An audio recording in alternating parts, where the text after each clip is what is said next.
This is the HHS LNLC's annual genre panel. This year, we will be examining food narratives and, by extension, food writing, cookbook development, and food histories through a variety of professional and creative experiences in both the culinary and literary industries.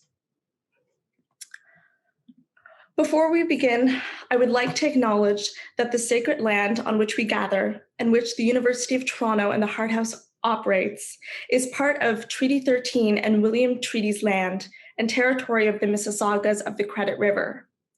For at least 15,000 years, Toronto, as it is called by settlers, has been the site of human activity, care, and custodianship.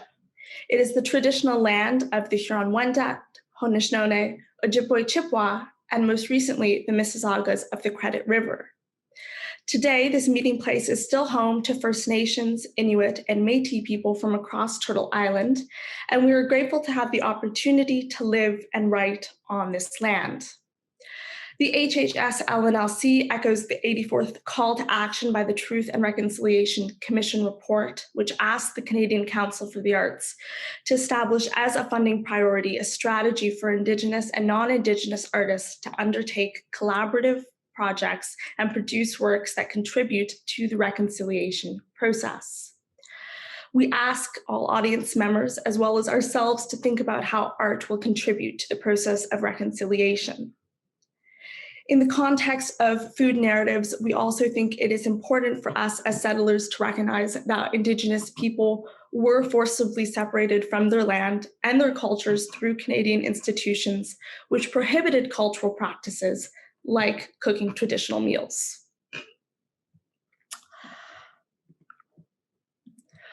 So the idea for this genre panel developed in conversations at the HHS LNLC about popular writing and the liminal spaces of the literary world.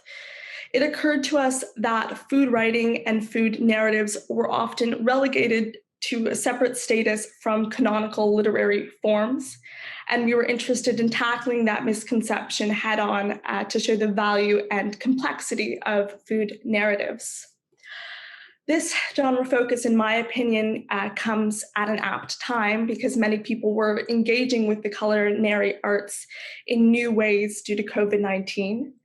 Over the quarantine, people were forced to cook at home primarily, and needless to say, the restaurant industry was shuttered for in-person dining for about a year and a half, meaning some of the ways that we would engage with food writing disappeared. But also, at the same time, these 2 years have shown us the need for food narratives and recipe development. So we thought this genre panel would come at a good time. And we're very thankful to be joined by an amazing panel of speakers who we hope will share their expertise, experience, and insights into this genre of writing.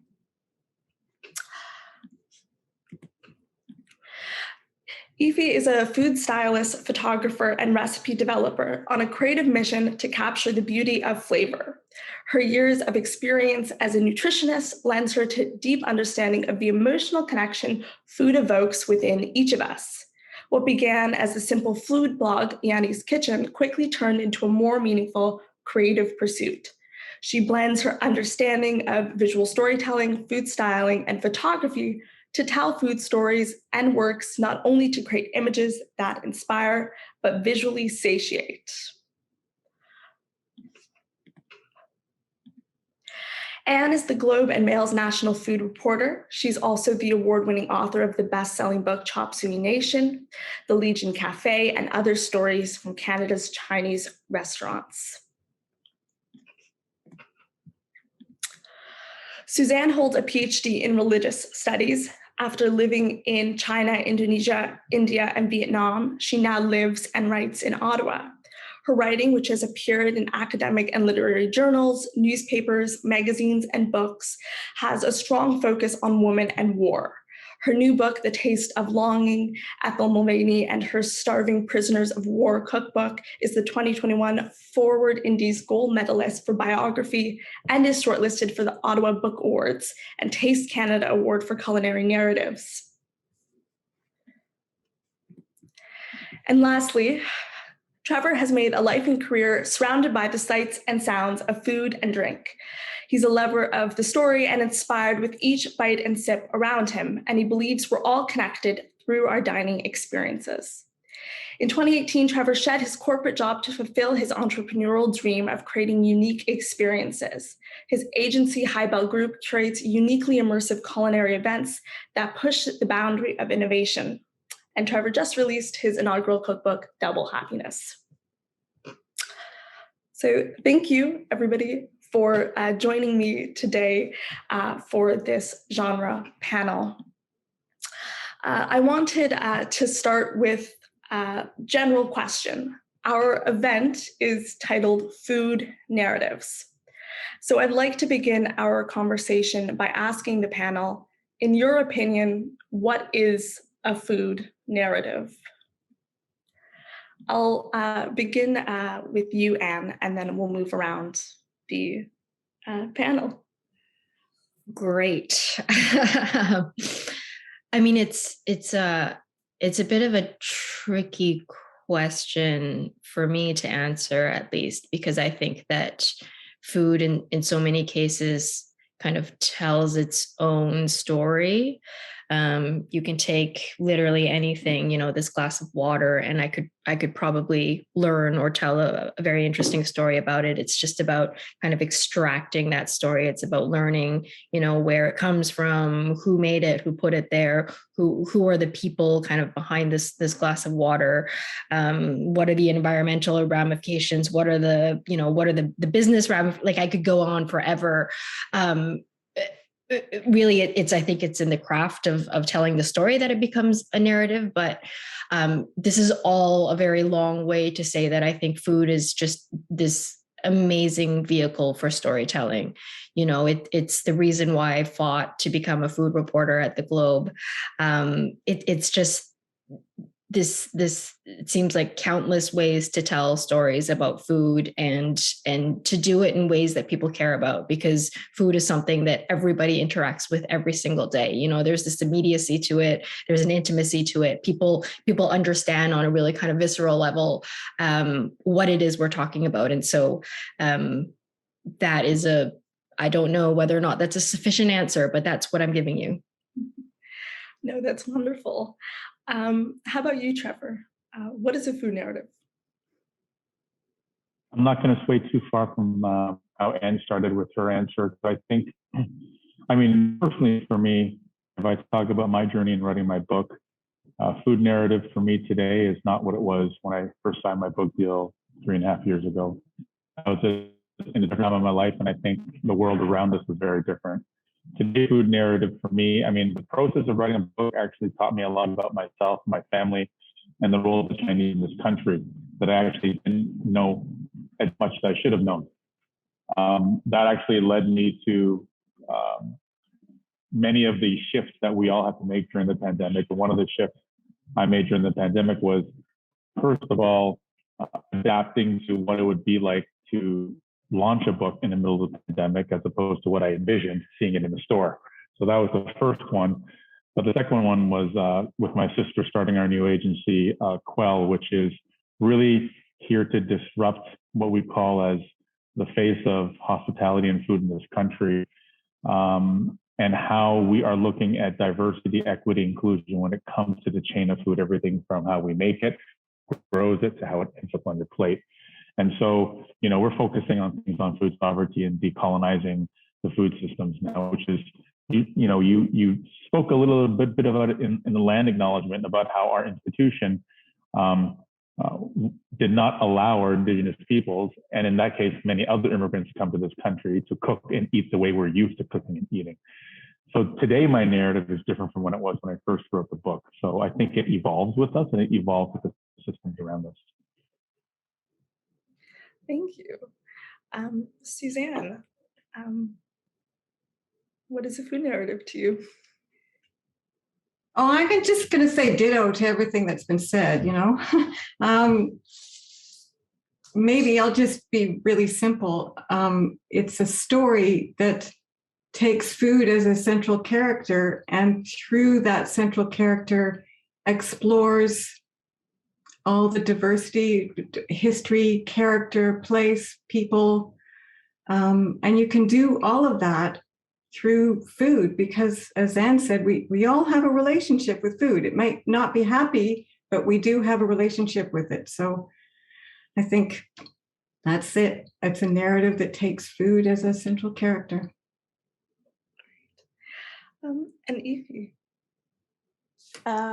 Yeah, so for me, I think food narrative is really a collection maybe of sensory and emotional stories that are related to food and food culture. And it's really a way of decoding those experiences with food and, and presenting it to, an audience in a way that's more authentic to the writer or, maybe the photographer, whoever it may be that's presenting that. And so for me, it's really just diving into the meat, no pun intended, of those narratives that are really intrinsic to who we are and our connection to the food and the food space. Okay, wonderful. So my next question is, well, everybody gathered at this panel today engages with food narratives differently through their work. And so I was curious, how would you describe your writing or practices?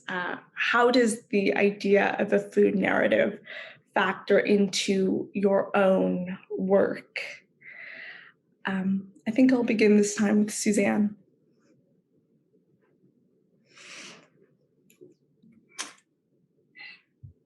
As I said to you all at the very beginning, I'm new to this one.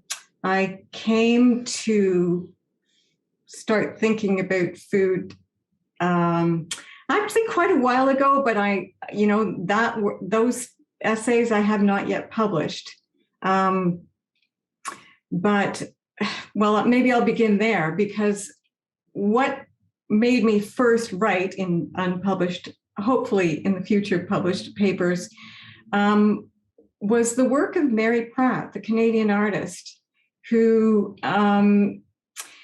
she brings the domestic realm out into the world and hangs it in the National Gallery for us to look at. And it's not always food, but a lot of it is about food. And she can have an image of a fish head in a sink by the drain, or and one of those glass measuring cups filled with plums and a paring knife stuck into it. So to me, it exhibits not only the beauty, but also the background of food and the delight of the domestic world, but also the pain of the domestic world, the challenges. And it shows the history of, it's not a beautiful fish laid out, cooked on a platter. It's the head, the refuse in the sink. But I didn't really start thinking about it in a way that I was going to publish it until I came across this cookbook in the library at the Canadian War Museum. It's a Starving Prisoners of War cookbook. And it was a collection of essays that was put together by this woman, Ethel Mulvany. And she collected them from her fellow prisoners of war. And it was just food that they were dreaming of. They could never get it. They were starving. And so that, I think that really hit me. I thought at first it was perverse that they would sit around talking about all this food that they couldn't have. But then I realized, oh no, that's exactly what I would do too, because hunger has a way of not letting you alone. So that, Mary Pratt kind of made me think about food, but that cookbook made me want to write about it more. more about food and hunger, and I could go blabbling on, so I'll stop there. No, thank you. That's certainly very interesting. I'll pass the question along to Efi. How would you describe your writing, and how does the idea of a food narrative factor into it? For me, when it comes to creating, I do so through, my photographs, right? So, but it does start with a recipe. I always think of, what is it that I can make that I can teach others to make, and how can I present that visually in a way that's, attractive in the sense of the process. Like I do quite a few process shots in creating these recipes. And so I like that idea of the storytelling aspect of food photography. So you get to see a little bit behind the scenes if you're preparing a dish and then what it looks like afterwards. So for me, yeah, it's just a storytelling aspect when it comes to, writing the recipe and telling a story through the images and the styling as well. Great. And how about yourself, Anne? There's a few different ways I could answer that question. I mean, the most immediate response would just be that food is something I love. It's something I've always loved and cared a lot about. I get very excited about eating and cooking and sharing meals with people. And so it would make sense for me to base my work around it. This another way of looking at it is to kind of jump off of what Suzanne was talking about, where food has been, I think, historically often treated as being, a part of the domestic world. I really saw that, I think, as a challenge as a journalist, because I would often see food writing kind of relegated to the life pages, the lifestyle section, the arts and life, the women's pages. They once called it, actually, at our newspaper. And I wanted to show that food is a serious subject, and that it could be written about in a really serious way, because food has such immediate repercussions on, every single other aspect of how we live, and is such, I think, an important part of basically it's central to every important discussion, I think, that we're having in the world right now. I don't think that I'm overestimating, or I don't think I'm being hyperbolic when I say that. And so I just really wanted to show that it was an issue and a subject that could and should be written about and treated seriously. So I liked the challenge of that, from a professional perspective. And then I guess, like, the most honest answer, though, would just be to say that it's just such a great vehicle. Again, I'm repeating myself from earlier, but it's a great vehicle for storytelling. There is, again, that immediacy when you talk about the crunch of an apple, when you talk about, describe the way a dessert looks, or the way something smells on the table. These are things that people can immediately relate to on the page. And so as a writer and as someone who's trying to get people engaged, it's such an excellent way in, and to get people interested in stories that they might not otherwise be interested in reading about. So, I can write stories about, the federal government's health policy around nutrition until I'm blue in the face. I can talk about why Canada's food guide needs to be XYZ. I can write about, drinking water disputes, et cetera, et cetera, et cetera. But until you find a way to really kind of make people connect to that story, which food does such a good job of doing, I think it's hard to get people there and to care. And Trevor. So much of what Anne just said resonates with me so much. I think more and more each day, as society starts to evolve, we understand how political food is. When I first started writing around food, it was more on necessity of my job, working in hotels and casinos, designing menus for customers and for the venue was just a product of, we need to have offerings on a sheet of paper. It wasn't very deliberate or thoughtful. I have to give a lot of credit to Anne's book because as a restaurant brat myself, growing up in a Chinese Canadian restaurant, I knew that there were similar restaurants across the country, but until I read Anne's book, I didn't realize that my story was so similar to so many Chinese Canadians across the country. And that actually helped my mindset in shifting the way I wanted to write my book. And when I sat down with my publisher, I said, I don't want this to be a recipe book because everyone's book is a recipe book. I want the recipes just to be a byproduct and a vessel of the stories that I want to tell. And that story is my journey of food.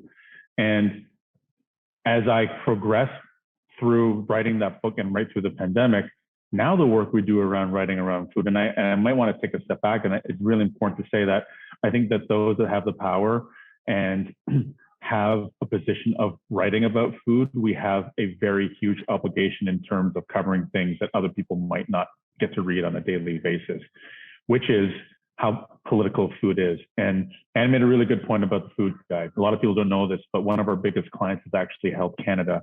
And what we actually did is we audited their food guide. And we audited from a perspective of 5 chefs, Indigenous, South Asian, African, Asian, and Indigenous, and one more category I forgot. But part of it was taking a look at the food guide and how we view food in this country in a Eurocentric Canadian system that is archaic and old, to expect that people from different countries that live here and the way they raise and the way they were eaten is the way we expect them to eat based on the food guide. And that, I'm sorry, not everyone can afford 8 ounces of turkey breast because the food guide says that's the way you should eat. So now the way I look at food is a lot more deliberate and I put a lot more time behind it. The way we write our menus in our restaurant, our chef is Indigenous, and our commitment is to work with him to see how we can integrate components of Indigenous cooking styles and ingredients, because once again, we're talking about decolonizing the things that were taken away from true Indigenous culture and food systems that were essentially taken away from our First Nations. And so, yeah, I can go on about this forever because I kind of feel like every week the way I write about food is completely different. And I have ambitions to do another book, but it'll never be the same book that I did the first time around. Absolutely. Thank you, everybody, for sharing. As a committee, we are not only interested in supporting the literary development or the creative development of emerging writers, but we're also interested in providing professional advice and experience so that we're giving emerging writers the tools they need to succeed.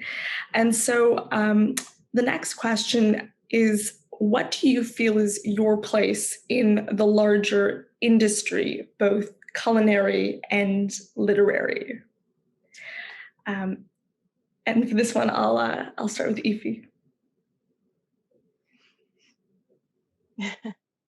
I think that my role is to basically show that there's a space for anyone. And I think that I try to be a representation of that idea. I think anyone with a food story should have a place to tell it, especially if it's things that you haven't heard before or things that are sort of new to the media space. So I think it's important to remember that not every immigrant is a monolith within themselves. Like every immigrant story is going to be different from the next person. And so I think that there should be a space that allows those stories to be told and told authentically for each person. So I think that's important to remember. Right. Anne, what would you say is your role in the larger culinary and literary industry? That makes, I think, all of us, well, it's certainly me, seem a lot more important than what I actually do. It's not to speak for the rest of you. You all are very important. I think what Aoife said was really lovely, though, and I think that there's truth to that.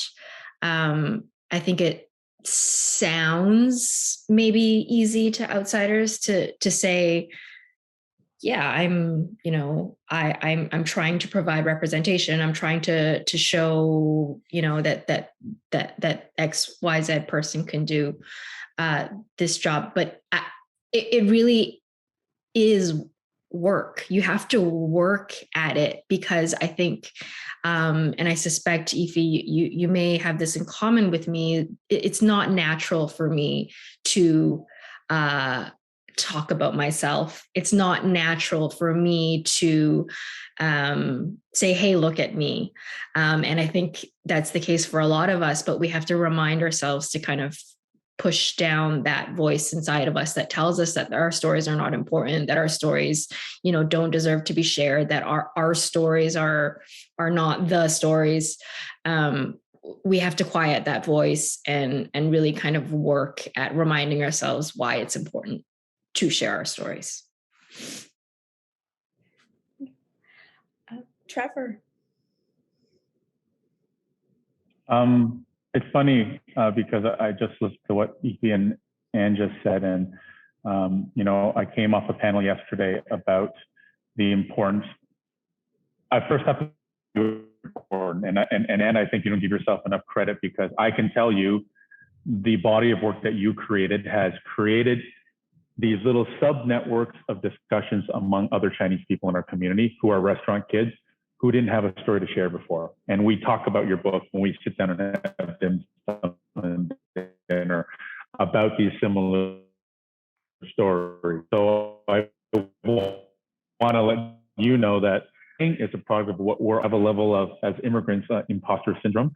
Also growing up as a model minority, we don't like to talk about ourselves. We just like to do, and very seldom not sort of take the mantle that sometimes we're handed, even though we don't want it, to help further the message.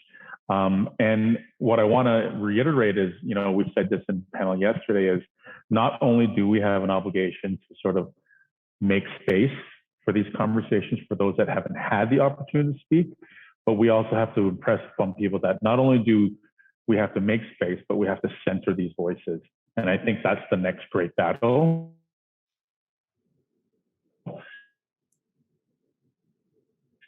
The dance is only one.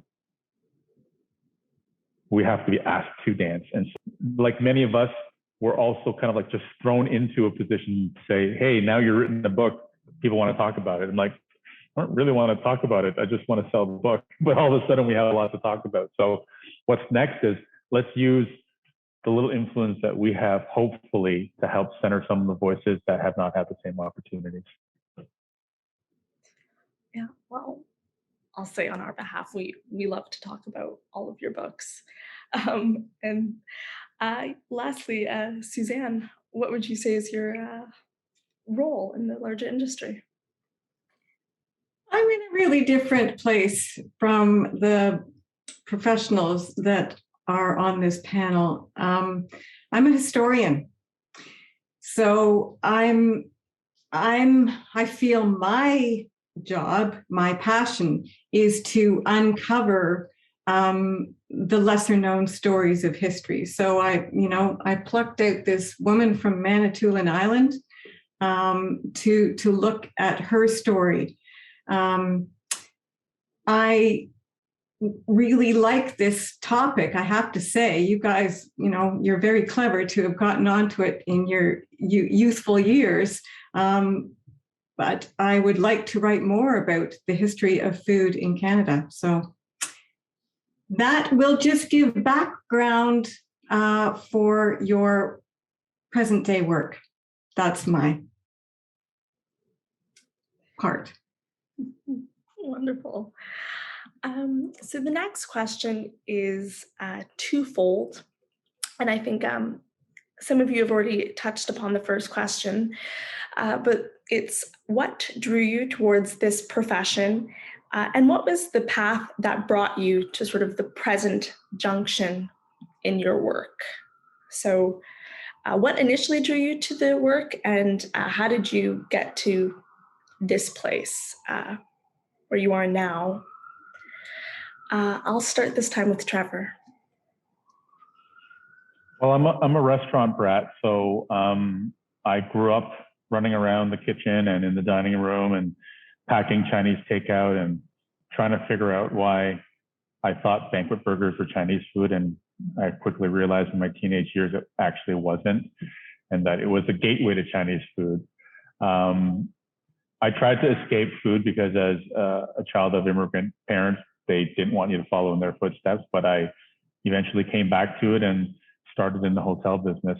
Where I am today is I'll be completely honest, it's a product of what I call forced innovation, because when March 16th, 2020 hit, you were either going to forcefully innovate or you were not going to survive, because we're still surrounded with people that think that we're going back to quote unquote normal, and there will be no more normal. And so what we have now, the agency, how our food business is built, is completely different from what it was 20 months ago. And I look back and I'm like, how did I ever build a business the way it was? We all thought that we built it properly, but as the pandemic showed, the food system and everything around food and hospitality was actually completely broken. And so that's how I am where I am today.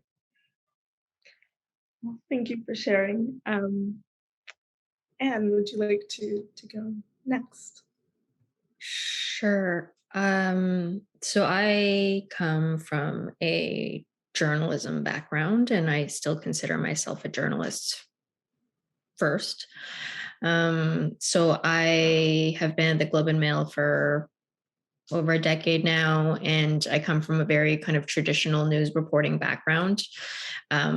I do feel that, again, to reference the conversation earlier, the fact that I am a younger female rural reporter who is not white in a predominantly male and certainly predominantly white industry and newsroom definitely, I think, informed my decision to go into very kind of straight traditional hard news.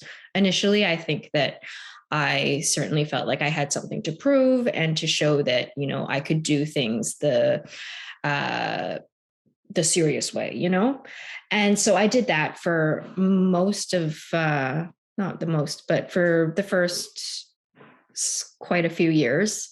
And it's really only the last, I think, 5 years or so that I turned my attention to food. I think it took me that long to really gain the confidence to not really care anymore about what anybody thought and just do work that I really loved and work that I think is different and original and that nobody else is doing. And so that's where I'm at now.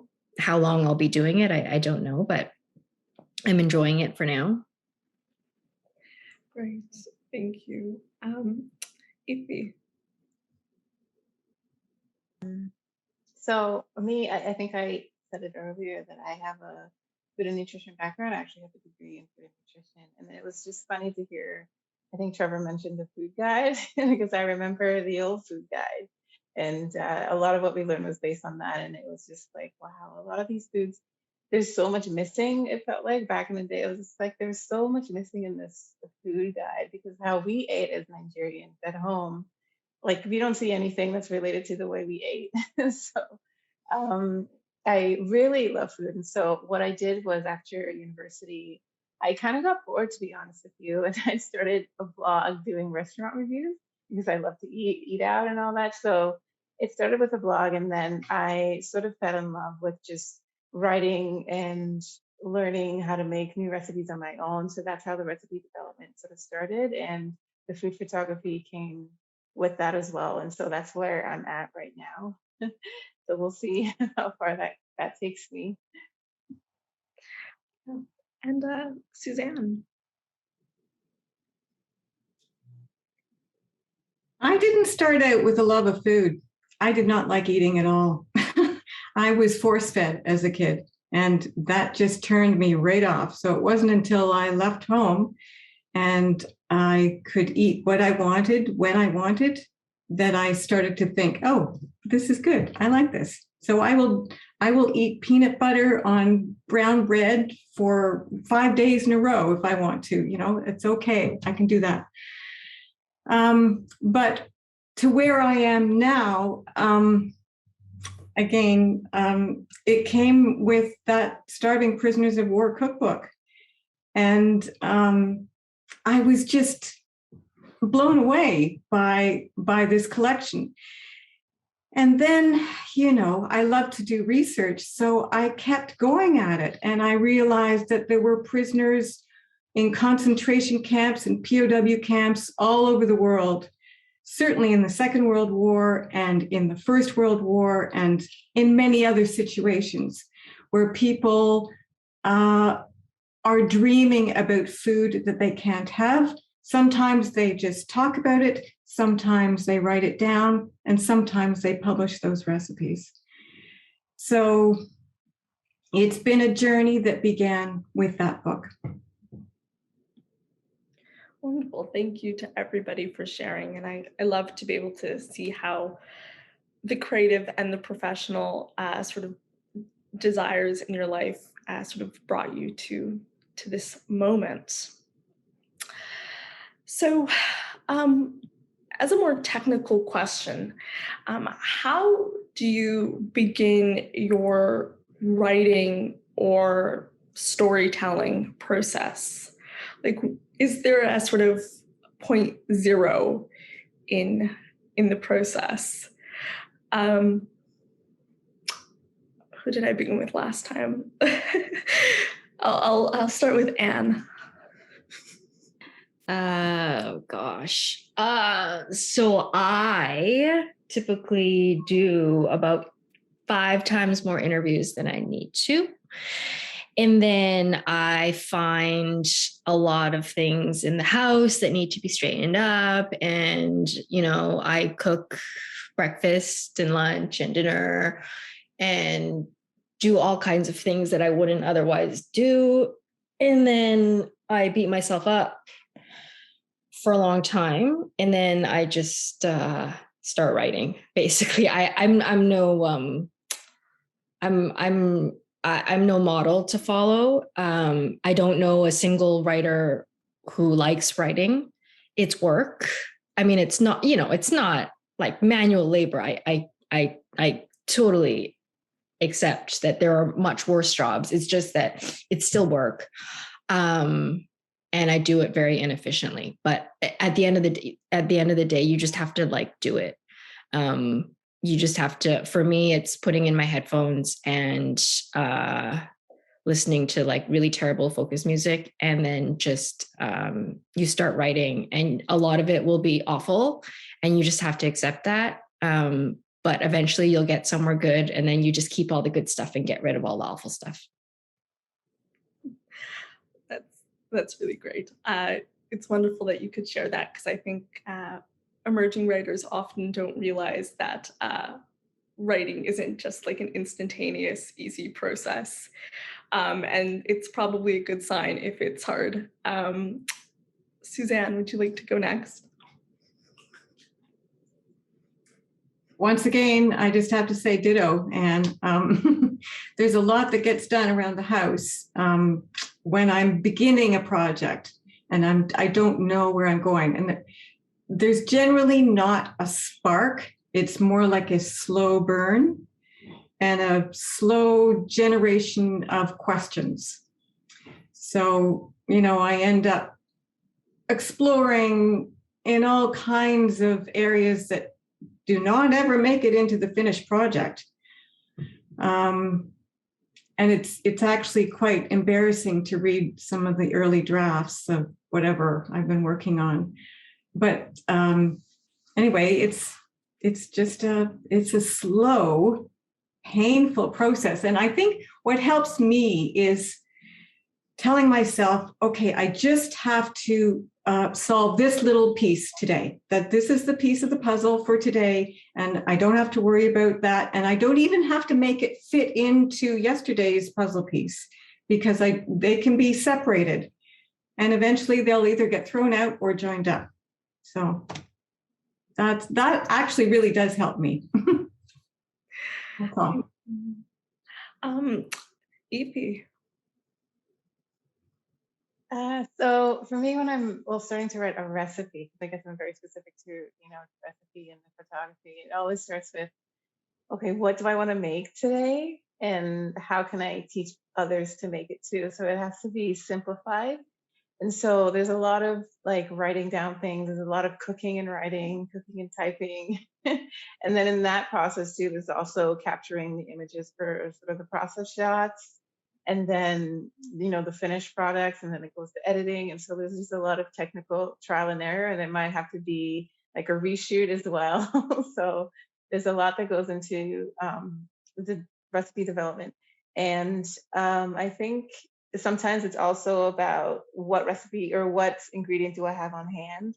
So what can I do? What can I create out of this one thing? And that takes into a lot of researching and, and what the actual ingredients can be used into and how I can make that look good on camera. Absolutely. That's super duper interesting. I watch a lot of videos of people making food, and in my mind, the back of my mind, I'm always like, how do they start? Like, where do they start? But Trevor. Well, in case you guys didn't know, chefs are the worst recipe writers in the world. We really we suck at it, and I know my peers suck at it because I work with a lot of them when we provide content for all of our clients or we produce events with recipes, because we actually like to cook first and then we go backwards. So it's very seldom we write a recipe out and then try it unless we're doing something with a product for a customer. So I've learned my lesson, because when I had to go to write my book and bring down all my recipes, they were all over the place, right? They were in 500 different notebooks and little sheets of paper. Now, when I write a recipe, I type it and I save it in my Dropbox, and it's put away and it's filed away properly. Also, the way we write recipes, in terms of measurements, if you read a lot of chef recipes, it'll be like 2 cups, 1 teaspoon, half a pound, 1 pinch. It's like there's not one particular system that they write, and they write on however it comes out of their head. And when you're writing a recipe book or a cookbook, it's a very specific type of metric that your editor will tell you about. So I've learned that part. Now, when it comes to the rest of the book, like in a cookbook, which is like the foreword, the intro, and the stories, I actually enjoy writing those a little bit more. But it's exactly like Anne says, I'm not a writer. I need to be like in a zone to be able to write. Otherwise, I hate it. And I have to just thank my editor, who was amazing at helping me in the edit process. Otherwise, I probably would have been looking at a blank screen for months. So bourbon and tequila helps as well sometimes. So. Well, thank you, everybody, for sharing. So as of thus far, we've been focusing a lot on professional experiences on the more technical aspects of writing. And so to sort of end off this part of our discussion, I'd just like to ask, what is one piece of advice or insight that you can give to aspiring or emerging food writers or professionals that work with food? I will start with Suzanne. The one person who doesn't do recipes.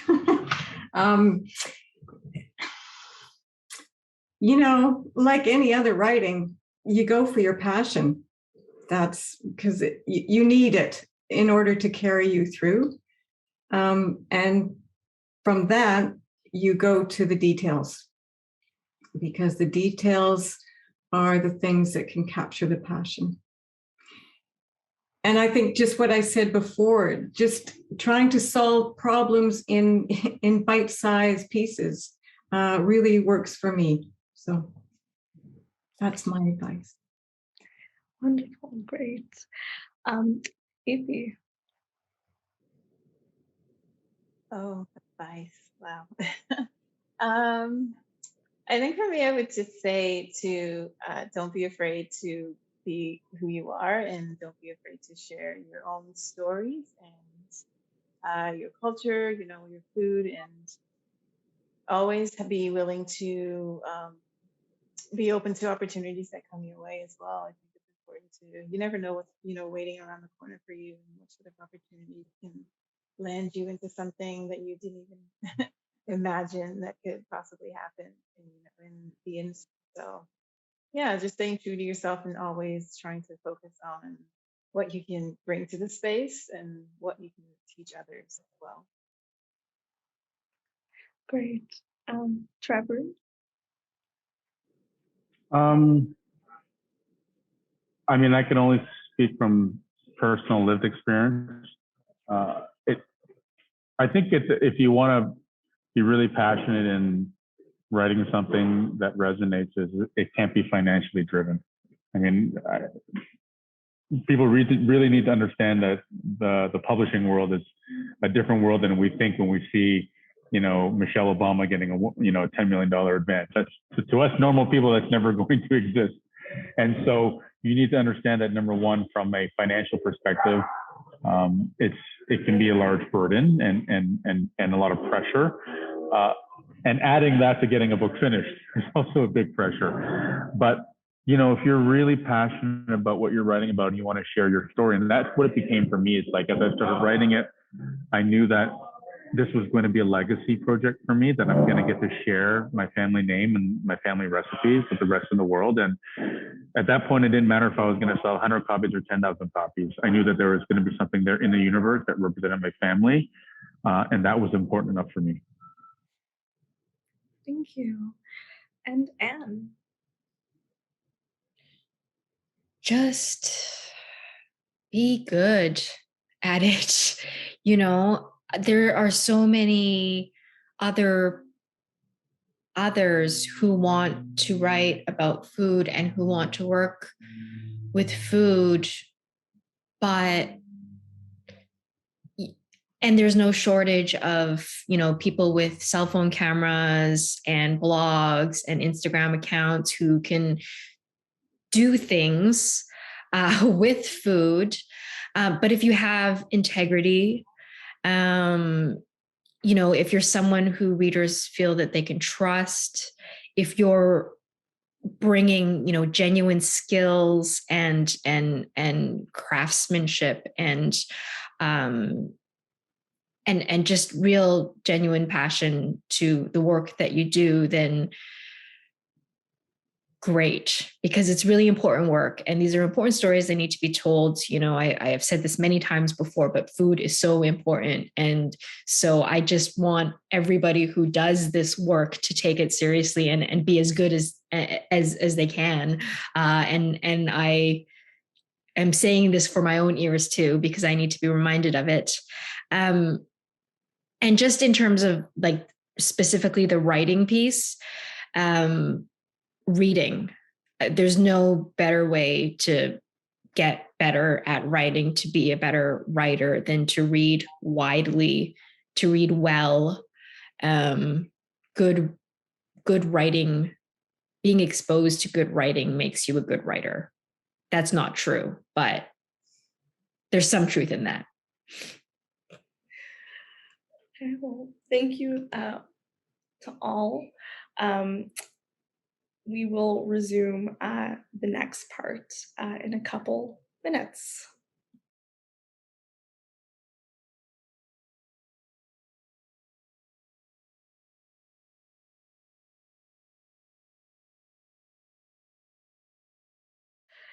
Okay, so we're back, and in the previous part of our discussion, we spoke more on the technical and professional elements to food writing. And I was hoping at this point we might be able to pivot to focus more on food itself and its storytelling capacities. So I wanted to begin with the question, does your work have a personal dimension to it? Does it engage with your personal experiences and identity?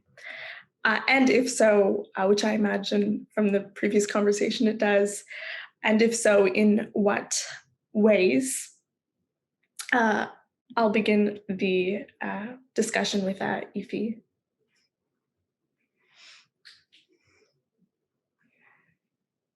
So for me in the work that I do, a lot of the food and the images that I share, it's really about the way that I actually grew up eating.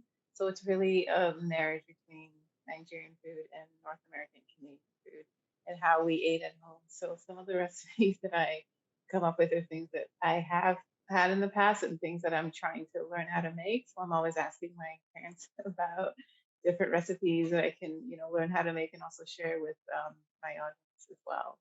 So that's kind of my sort of personal touch to what I do is to try to share a little bit about how I actually grew up eating. And yeah, and that's how it sort of presents itself in my photography. Thank you. Suzanne.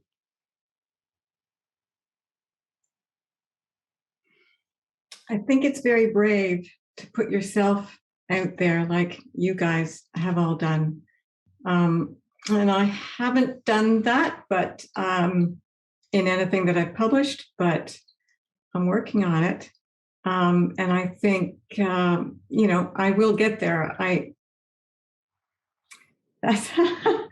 just, it takes a lot of courage, I think, to put your own heart on the page. And if it's not your heart, then it's going to be boring. So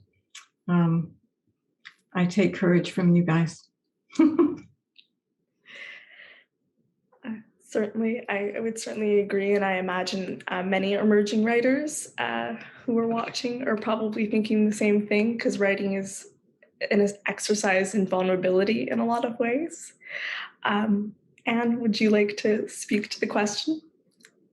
Sure. I didn't start out writing personal stories. Again, with the newspaper journalism background, that's kind of rule number one is you don't make yourself the story. And so I followed that rule quite carefully for most of my career. It's really Chop Suey Nation. It was the original Globe and Mail story that I wrote about these Chinese restaurants, and then discovering that I had this personal connection, realizing that my parents, in fact, had one of these restaurants before I was born, and then turning that into a book. That kind of forced me into having to write about myself and my family. It was not a natural thing to do. It was not an easy thing to do. I take the responsibility of being able to tell. I mean, everybody who I write about, I try to take that responsibility seriously, because these are people's lives. They're not, characters in a story. These are people who have to go out and live with that Google association for the rest of their lives. And I try to keep that in mind. But man, oh man, when it's your own name and your own family members' names on the line, it's just it's another thing. And so it's hard. It's hard. It was hard. I had a lot of sleepless nights. I remember the night when I sent out my initial draft of the book to my sisters and to a few select members of the family. Just I wanted them to know, what this was going to look like, and to have their chance for their feedback. I felt sick to my stomach. Completely sick. I was curled up in bed and saying to my partner, "What have I done? This is real. This is real life, and these are our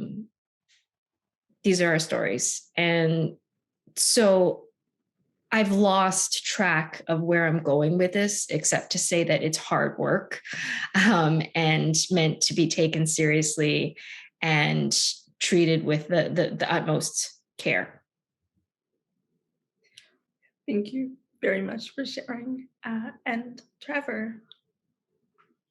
I agree with pretty much everyone's notions on the question. I think if there's anything that's changed now is that I'm more unapologetic for the stories that I want to share, because I feel I feel in a way that for the majority of my life, it was suppressed, and I didn't have the platform to talk about the things that I didn't know that I was proud of, because growing up, society kind of pushes you in a direction of suppressing your true feelings and your own culture. And now, I mean, I'm more proud of who I am and where I came from and everything about my family than I ever am. And I'm going to share it as loud as I think as I can now. And I encourage people to do the exact same thing, because I think it's really important to understand the stories that make up this country. Absolutely. And that's a perfect segue into my next question. Culinary practices are in many ways inextricable from the culture of their origin. They help to forge and sustain cultural identities, particularly within a multicultural place like Canada. In your experience, how have food narratives allowed you to explore a culture or a tradition, whether this means your own culture or another culture? I will begin with Anne. I mean, that's pretty much the definition of what I do, I guess, is I go in and I get to talk to a lot of people who work with food or around food. I get to hear their stories and then find a way to share them with people. I think that we hear a lot, we've heard a lot, especially over the last couple of decades, about we've heard from, I think, a certain class and a certain kind of people in the food world. We've heard a lot from, celebrity chefs, from recipe writers, food writers, who all share a lot of similarities between them. And I think it's exciting to tell stories of the people who we don't hear from as often, but who are no less important in, bringing food to the table. And I think it's really exciting that we are hearing more and more from, food producers, people who are working at the production level, immigrant chefs here in Canada, et cetera, et cetera, et cetera. Just and the food world is just so much broader than what food media would have us believe. And so I just hope to try to do a small part in helping to share a broader part of that world. Thank you. Ivy. So for me, the process of creating these recipes, I think it's important for me because I get a lot of information from my parents, and so through them, I'm learning a lot more about my culture and the foods that we eat, and how we learn to sort of marry the two between Nigerian and Canadian cultures. And so for me, it's just understanding that I'm learning through the doing, like the process of doing, the process of creating, and learning about individual ingredients and how they're put together, and also just being able to see that it's okay to like the food that you grew up on. It's okay to share that as well too. So I think even the way the food narrative has been changing recently, I'm also learning a lot about other cultures as well. So I think it's just been a great experience for me so far to be within this food space. Thank you. Suzanne.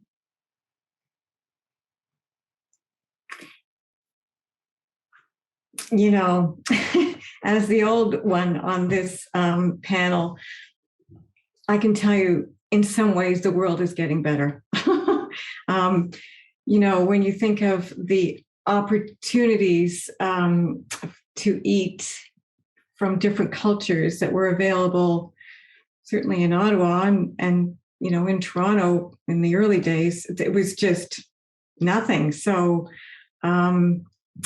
it's great for me that there are these ways to savor other cultures. As far as what I do, I guess I'm asking my reader to imagine the culture, the food culture of the past.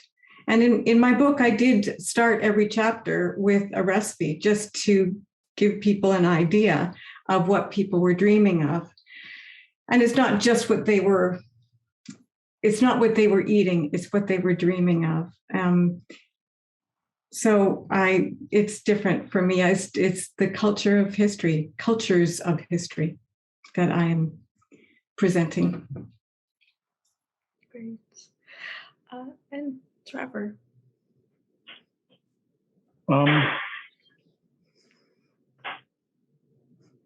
For us, it's obviously trying to do a little bit more in our research and how to integrate things around food that is still, even though I've been in the food business for so many years, there's so much about food that I still haven't learned.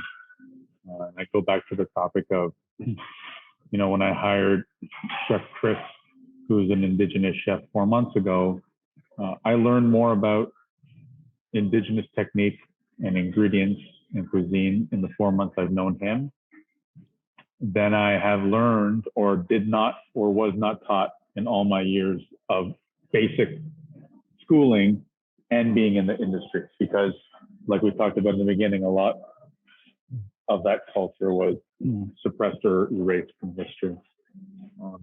But part of it is really understanding the difference also about appreciation versus appropriation. And we do as much work as we can in highlighting different components of different cultures of food from a very authentic lens as much as possible. Thank you, everybody. So we've spoken a good amount about how food allows you to access, different facets of your personal experience of different cultures. But I would like to just put it out as a question. So why is it that food is a potent or powerful tool for storytelling? Why is it a good vehicle for storytelling? I'll start with Suzanne.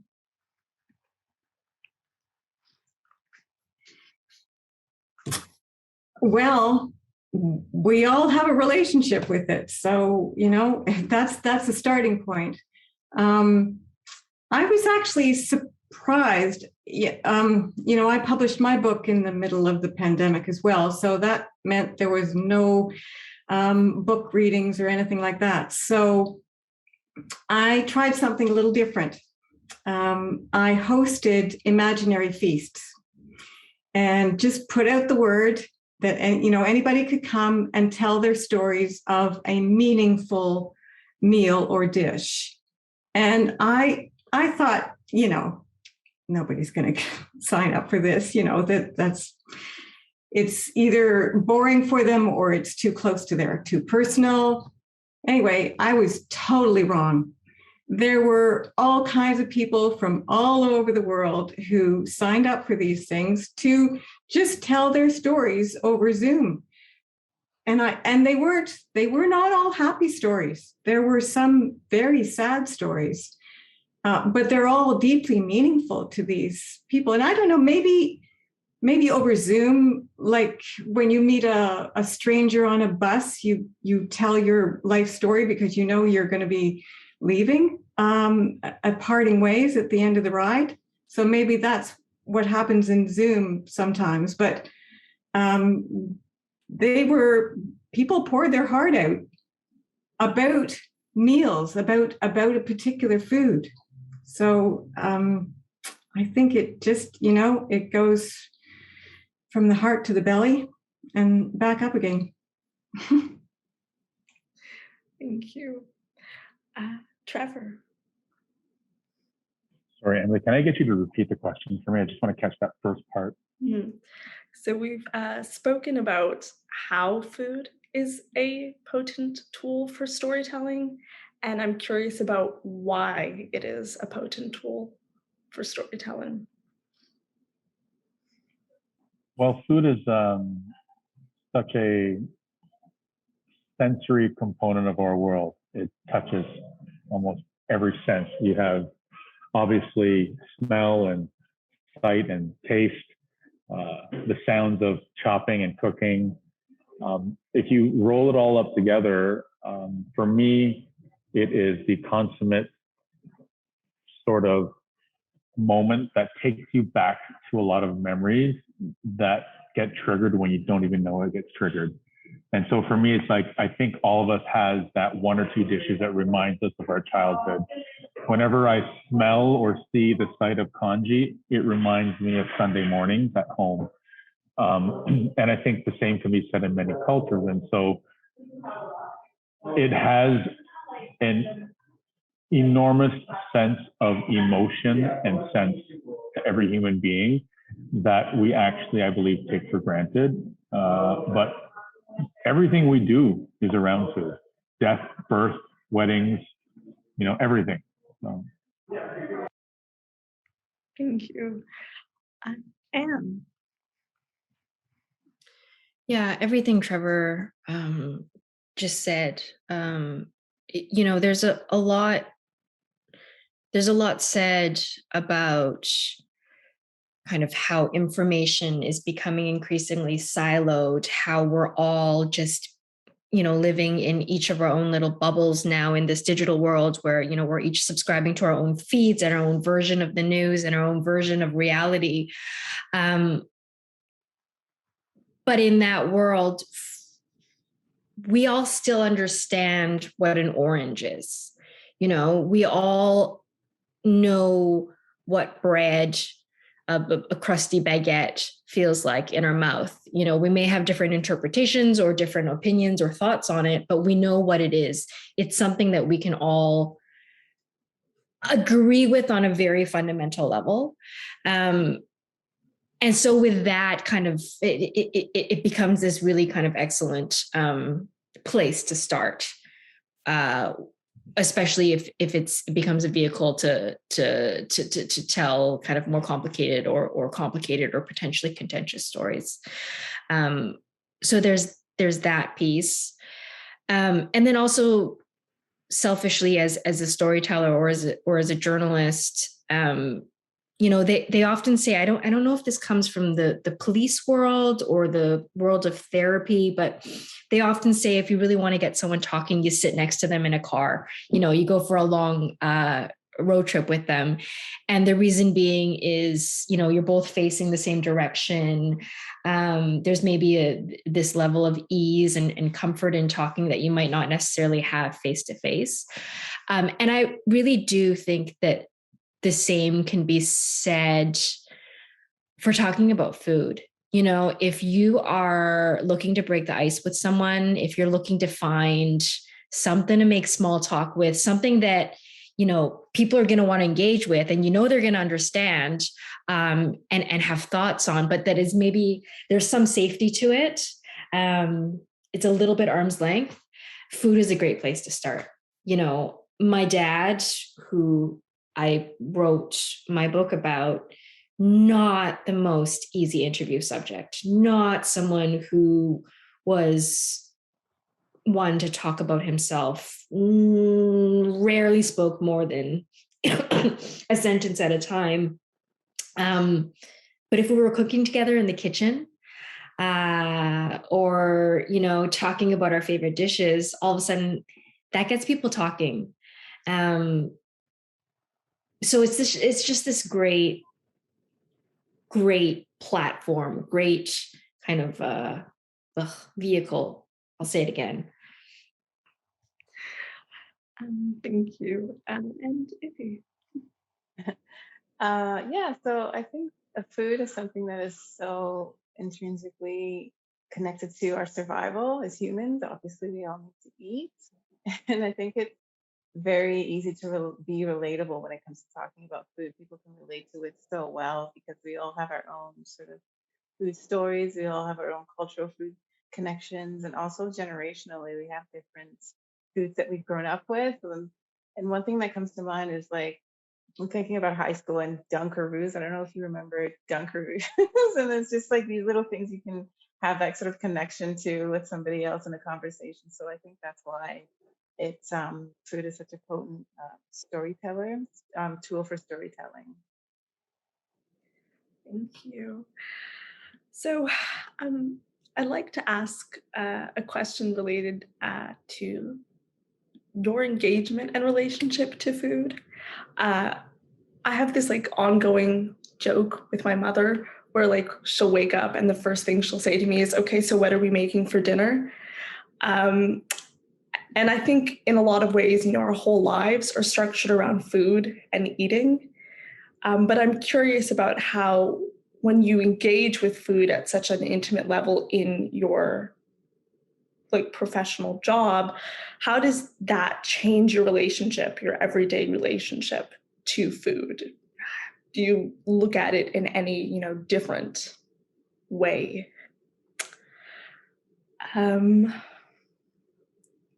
I'll start with Trevor.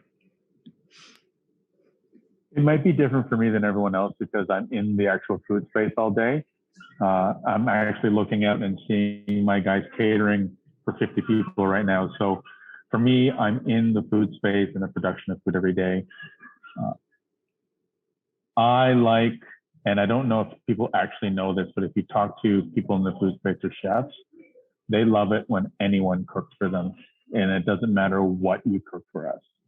So if I came home and there was a hot bowl of KD, I know I didn't have to cook it. I will eat it. I'm very happy. And I always get this thing when friends want to invite me over for dinner, they're all nervous. They're like, we don't know what to cook for you. You're going to be so judgy. I'm like, please, I'm not going to be judgy. You're going to have hot food on the plate that I didn't have to prepare. So for myself, it's very different because when I want to get to the point where I'm actually going to make a big meal, it's generally like over Thanksgiving or like a birthday or, the holiday season. But on a regular basis, sometimes I feel like whipping up a pasta or noodle bowl is different. But for most days, it's like if I get home and there's something there under a pot waiting for me, I'm so happy. Like today, my guys brought me a bowl of curry that they made for staff meal. Best part of the day, staff meal. Thank you. Suzanne.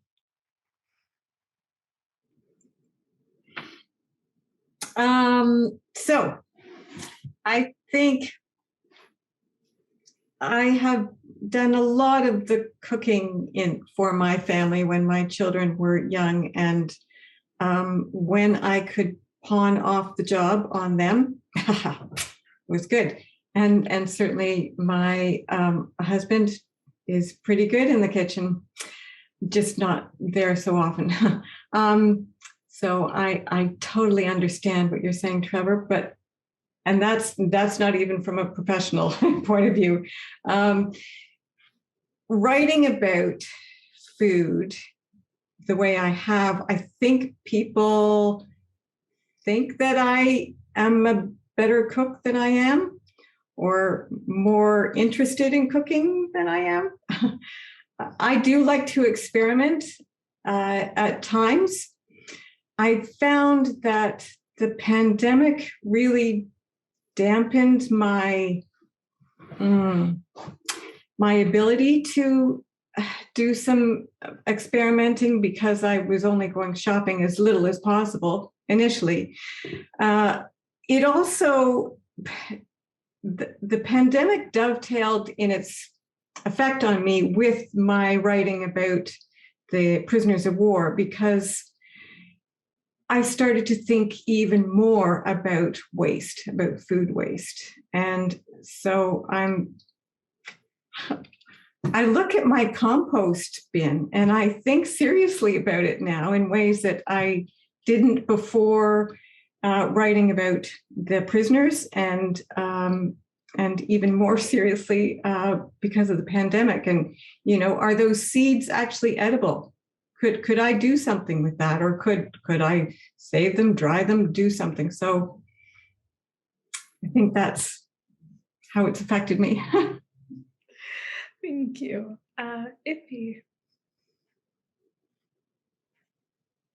So for me, there's a lot of recipes to go through. There's a lot of writing in that sense. But for me, I still don't know what to make for dinner a lot of the times. There's just too much information almost. And so for me, it helps in a sense because I get to learn how to make new things, but sometimes I just don't know what to do with all of this food and all of this, information. But I think, I have to sort of learn how to remove myself from, the client work and then work that I actually make for myself. And without also having the obligation to share anything. So I'm always thinking about food in the background, but sometimes it's difficult to decide what to make, something simple to make for dinner. It just sometimes just goes over my head. Thank you. And Anne. It's a little bit, it's interesting because the majority of the work that I do, at least for the Globe, is in writing about things that are wrong with our food system. More often than not, I'm uncovering something unsavory about either the food production process or about certain ingredients or about the food industry. And so, I'm the worst person to have sitting next to you at a dinner party. I'll tell you everything wrong about everything that's on your plate. I pass restaurants and I'll say, oh, I remember, they failed this inspection, and that, at the grocery store, oh yeah, they're the ones who had that huge E. coli scare. It's just like, I'm a real bummer in that sense. But luckily, and I tell people this, I also have a very short memory. And so when I'm working on a story, I'm totally in it. It becomes, if I'm writing about salt, it becomes the thing that I'm obsessed about. And for that week or two or month or whatever, I'm very judicious about my use of salt in my own cooking. And then I just lose interest and move on to the next thing. And so that's a very good thing, I think. For the last year and a half now, I've actually been on maternity leave. I'm taking care of a small human at home. And I'd say actually that job has probably changed the way that I look at and interact with food much more so than my professional work. It's just a totally different way of looking at food. I'm having to I'm having to resist the temptation to basically reduce it to ingredients and, nutritional elements and calories and that kind of thing, and try to relearn, the joy and the pleasure of food, and not worry so much about, jamming in every single gram of iron into this little person as possible. But I guess I'm saying all of this just to illustrate that, I think for all of us, and certainly for me, our relationship with food is constantly evolving, and we're all learning new things every day. And I'm sure the way that I feel about things now will be completely different a year from now. Great. So I wanted to wind down our conversation with one final, fun, though maybe not easy question. What is one cookbook that you think every person should own? This is a fun version of what is one book that everybody should read? What is one cookbook that everybody should own? I'll just throw it out there. Whoever has an idea first can speak.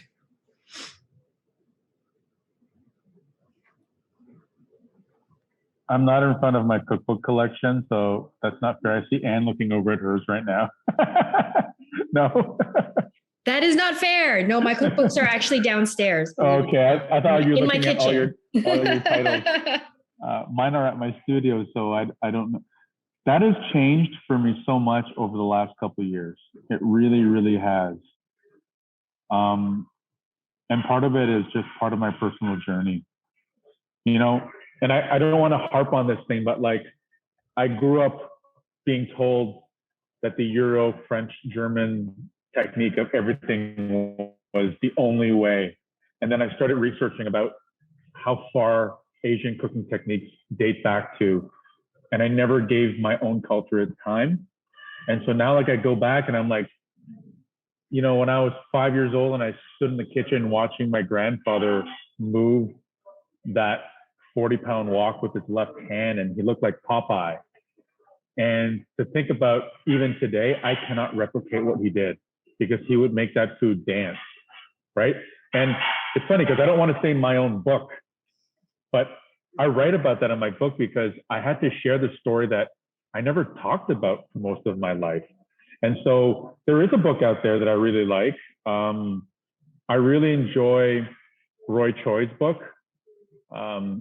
Maybe, Anne, you can tell me, LA, and I'll remind myself, it's LA something. And the reason why I like that book is it actually reminds me of a lot about myself. And, you know, he was this young, edgy kid from the wrong side of the tracks in LA, and I'm from Rexdale, and I see what he did, and I look at him and I'm like, you know, he's found a way to sort of embed his life and the culture of the city he grew up in into his food. And that's slowly what I'm starting to do a little bit more and appreciate a little bit more of. But there's a ton of books out there that I love and I think everyone should read. Some that don't even have recipes, you know. So, but it's hard to pinpoint one. Thank you for sharing. Does anybody else have any cookbooks that you would like to share? But I just want to add, Anne's is a must read. I just want to let you know, Anne's is a must read. So Thanks for that plug, Trevor. Mine doesn't actually have recipes, but I'll take all the book sales I can get. Trevor's book, obviously, but honestly, I don't know if this is entirely answering the question, but the one cookbook that I have that I find myself turning to more and more, and certainly treasure above all else these days, is an old copy of the Better Home and Gardens cookbook. Is that right? It's the classic red plaid hardcover cookbook from like A to Z recipes, chicken a la king, you know, perfect American apple pie, how to make a pot roast, that kind of thing. It belonged to my dad. So it was probably from the 60s or the 70s. I don't know where he got it from. I can only imagine it was one of the tools that he used to learn how to cook. And, you know, aside from the sentimental and personal attachment to it, I just think it's so cool to flip through and study, you know, the recipes of the past, but also it's not that long ago. Like, so much of the knowledge that I have of food and cooking now comes from having flipped through that very same cookbook from when I was a child. And so it's just so interesting to flip through to try to understand, you know, how these recipes and how this cookbook has shaped my thinking on food, even now, on food culture, and really kind of helped shape who I am now. That sounds really cheesy, but I'm not saying every single person out there needs to get a copy of this specific cookbook, but I think everybody has something like it at home, something that ties them to their own past, to their own family's story, to their own history. And I just think that they're just such excellent things to have around and to remind us of these very important things to think about. Thank you.